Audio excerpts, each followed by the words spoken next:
ہے، لیکن صرف قرآن کو پڑھ لینا یہ کافی نہیں، قرآن کو پڑھنے کے بعد قرآن کو سمجھنا یہ بھی بہت ضروری ہے۔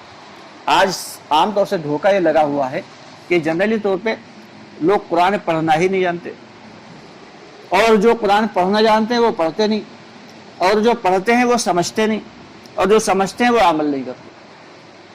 تو سب سے پہلے کیا ہے، قرآن کو پڑھنا ضروری ہے، سیکھنا ضروری ہے، اور صحیح تصحیح قرآن کے ساتھ پڑھنا ہے، یعنی ایسا قرآن جو صحیح عربی کے اعتبار سے، یعنی کہ جو ہے الحمد للہ العالمین مالک الدین ایسا والا نہیں چاہیے، فراٹی والا نہیں، صحیح جو طریقہ کار ہے کہ ترتیل کے ساتھ جو قرآن پاک پڑھنے کا حق ہے، ایسے قرآن پاک کو پڑھنا ہے اور اس کو سیکھنا ہے، اور پھر اس پہ عمل بھی کرنا ہے، اور عمل کرنے کے ساتھ جو ہے پھر جب ہم اللہ کے راستے میں نکلیں گے تو ہماری باتوں میں اللہ تعالیٰ اثر ڈالیں گے، پھر جو ہے جو بھی ہم بات کہیں گے ہماری باتوں کا لوگوں پہ اثر ہوگا۔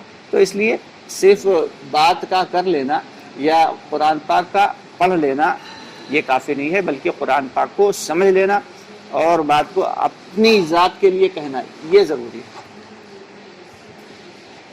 تو اللہ رہے دعاؤں میں اللہ تعالیٰ سے زیادہ کہ اے اللہ تعالیٰ ہم سب کو عذاب دوزخ سے ہم سب کی حفاظت فرما، کہاں سے حفاظت فرما؟ عذاب نار سے، اور جنت الفردوس کی طلب کرنا ہے۔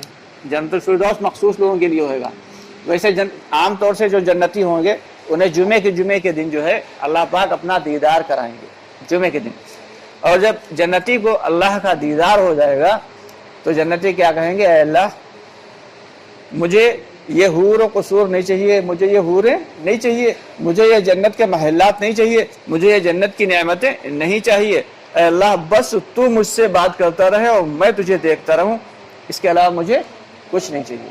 تو اللہ تعالیٰ فرمائیں گے کہ نہیں، جمعے کے جمعے ہم تم سے بات کریں گے اور ملاقات کیا کریں گے۔ تو جمعے کے جمعے اللہ کی جو ہے کبریائی کا پردہ ہٹا دیا جائے گا، اور تمام جنتی جو ہے وہ اللہ رب العالمین سے روبرو بات کر سکیں گے، اور اللہ کی جو ہے اللہ کے پرنور چہرے کی زیارت کر سکیں گے۔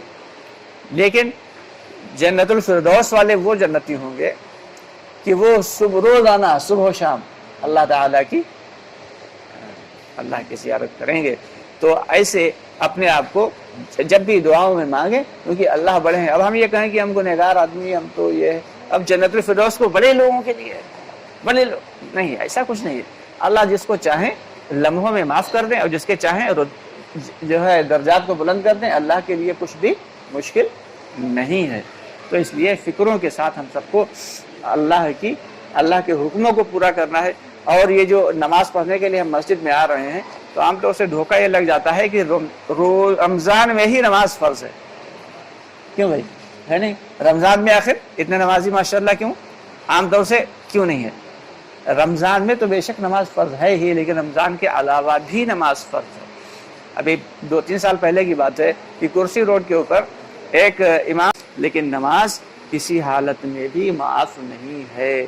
ہر عاقل بالغ مرد اور عورت پہ نماز کا پڑھنا لازم ہے، فرض ہے، چاہے وہ سفر میں ہو یا حضر میں ہو، چاہے وہ بیماری یا پریشانی میں ہو، بیٹھ کے کھڑے ہو کے نہ پڑھ پائے بیٹھ کے پڑھے، بیٹھ کے نہ پڑھ پائے لیٹ کے پڑھے، لیٹ کے بھی نہیں بچنا تو اشارے سے لیٹے پڑھ لے، پیر پھیلا کے پڑھ لے، چاہے جیسے بھی پڑھے، لیکن نماز کا معاف ہونا یہ کہیں سے بھی ایسا نہیں۔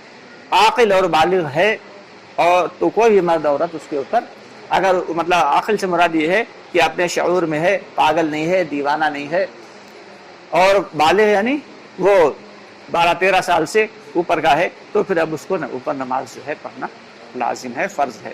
تو اب سبھی لوگ یہ ارادہ کریں کہ جیسے ہم رمضان المبارک میں نماز پڑھتے ہیں، ایسے ہی انشاءاللہ اس کے علاوہ بھی دنوں میں نماز کی پابندی کریں گے۔ کیوں بھائی؟ کریں گے نا انشاءاللہ، اور اللہ کے راستے میں نکلنے کی بھی کوشش کریں گے۔ اللہ کے راستے میں نکلنے سے مراد کیا ہے کہ اپنا وقت تھوڑا سا، یہ جان اور یہ مال اور وقت تھوڑا سا اللہ کے راستے میں لگایا جائے، جس سے کہ ہماری زندگی میں جو ہے وہ دین کو سمجھنے کی اور دین کو جو ہے اس کے بارے میں جاننے کی فکر پیدا ہو۔